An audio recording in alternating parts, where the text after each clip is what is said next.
This is going to be step 2 of making your homemade kombucha. So right here in this jar is my kombucha. It's been sitting for about 10 days. I tested it and it is fermented and it's the taste that I like. You can let kombucha go anywhere from 7 to 10 to 14 days, however long you want. You just keep testing it, see if that's the taste that you want, and then go from there. So now we are going to strain and flavor. So I'm going to remove my cheesecloth from my kombucha. I'm going to rinse my hands real quick. This is a SCOBY. A SCOBY is what is fermenting your sweet tea into kombucha. So this tea is not sweet any longer. Now it's fermented. So I'm going to take this SCOBY and I'm going to put it into here. Now, when you make kombucha, you start with one SCOBY. It automatically will make another. It's called the baby. So you have a SCOBY, the mama SCOBY, and then it makes a baby. So this is my mama SCOBY. So if you can see, that is really thick, really thick. So I need to get a container to put that in because I want to save that. So you basically have your mama SCOBY and you have your baby SCOBY. So here's my mama. I'm going to put that in here. I'm going to put a little bit of kombucha on top of there just to keep it wet. All right, I'm going to set that aside. To my baby SCOBY right here, I am going to add 2 cups of this liquid because when we make our other batch that's cooling right now, you need to have a starter, which is the SCOBY, and 2 cups of this already fermented. So I'm going to set this aside, and we'll get to that when we finish up video 1 of how to make the kombucha. All right, so now I have basically my SCOBYs removed. This is just the kombucha. I need to strain it because there's some floaties in there. So I'm going to just pour it through a colander and strain it. I'm going to stop there because what I want to do is pour it into my jars. These jars are clean and sterilized. You want to use glass. You don't want to use plastic. I'm going to fill these jars. Not all the way full because I want to flavor it. I want to drop some things down in there to flavor each jar. I want them to all be a little bit different because I'm still kind of in the experimenting stage. So there's that. Let me finish up. Ooh, strain.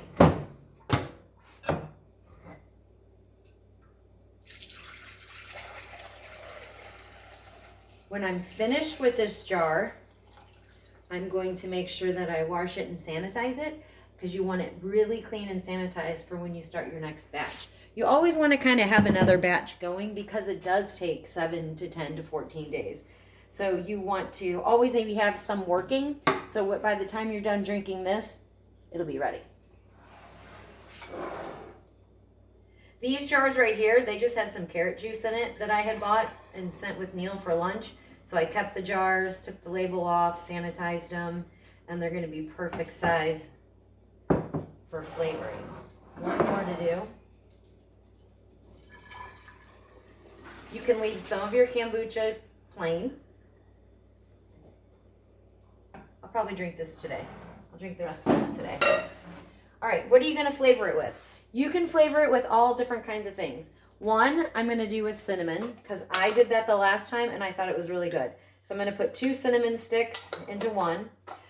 Kurt showed me that doing cinnamon and allspice is what he was doing. So I'm going to just do cinnamon and I'm going to do some cloves. Not too much because cloves gets really overpowering. Now let's say you flavor this and it gets too powerful. You can add some of your plain or you can mix your flavors to kind of dilute it. All right, I'm going to be crazy. Dried jalapenos. It's going to be spicy. My mom's not going to like it. So I'm going to put just a pinch in there. We're going to try it. This is the first time I've tried this.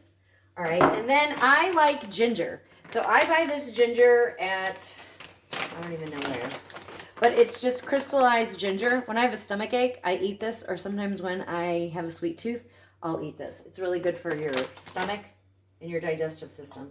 So I'm going to drop some crystallized ginger into these. This one, maybe one more.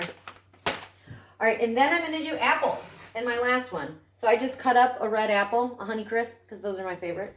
And I'm just going to drop some apple pieces into here.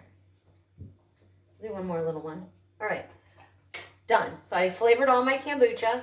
I'm going to put the lids on them. Now, I'm going to let these sit out at room temperature.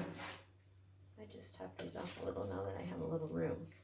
I'm going to let these sit out for another 3 days because I want them to infuse and I want them to still ferment.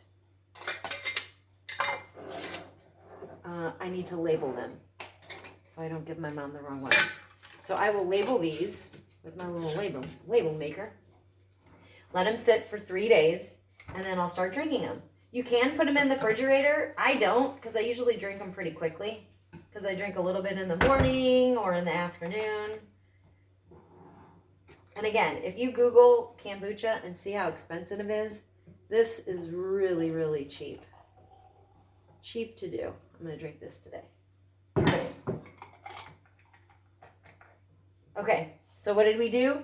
We took our scobies out. We saved 2 cups of liquid for our baby SCOBY and 2 cups for our mama SCOBY. So now I could actually make 2 batches, or I could give a SCOBY to somebody else, which Marcia Russo wants to make kombucha, so I'll probably give her the other one and then show her how to start it. So she has basically what she needs to start. So all we did was remove our SCOBYs and kept 2 cups of liquid. So when we start our new batch, we're ready. And then I strained my, you can see there's kind of some juju in there. I strained my kombucha. I put it into sanitized jars. I flavored each jar with whatever you want. You can do blueberries, blackberries, strawberries, really anything.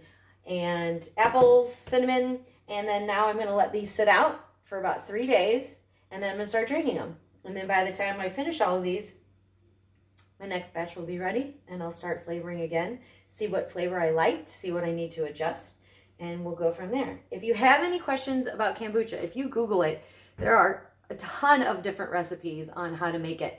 Also, Kurt with Precise Painting, he does his own kombucha, and he flavors things totally different, and so that's really a good reference for you also to find out what he's doing. And I'm sure there's some more of you that are flavoring kombucha, so just put it in the comments below because I'll try anything.